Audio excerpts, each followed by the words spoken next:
Welcome. Here is a rundown of war in Ukraine.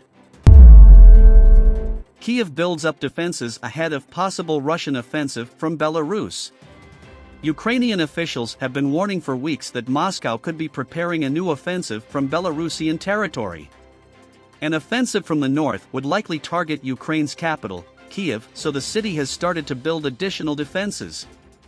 Lieutenant General Alexander Pavlyuk, commander of the defense of Kyiv, shared pictures of some of the fortifications. The installation and arrangement of firing structures on possible enemy routes of advance continues, he said.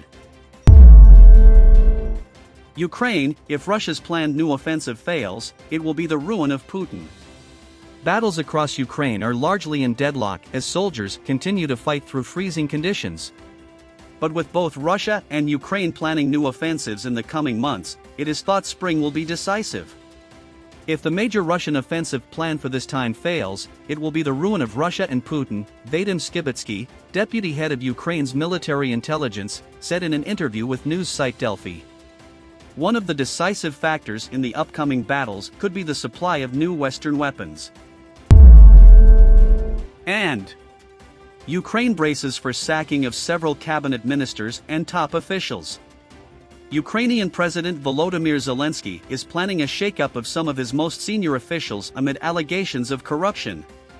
The country has a long history of shaky governance and corruption, and there are fears the latest allegations could dampen Western enthusiasm for the Kyiv government. In his latest nightly address, Mr. Zelenskyy said changes were being carried out at senior and lower levels. There are already personnel decisions, some today, some tomorrow, regarding officials at various levels in ministries and other central government structures, as well as in the regions and in law enforcement, he said. Meanwhile, several Ukrainian media outlets reported that cabinet ministers and senior officials could be sacked imminently. Over the weekend, anti-corruption police said they had detained the deputy infrastructure minister on suspicion of receiving a $400,000 kickback over the import of generators last September. Meanwhile, a newspaper investigation accused the defense ministry of overpaying suppliers for soldiers' food. The supplier has said it made a technical mistake and no money had changed hands.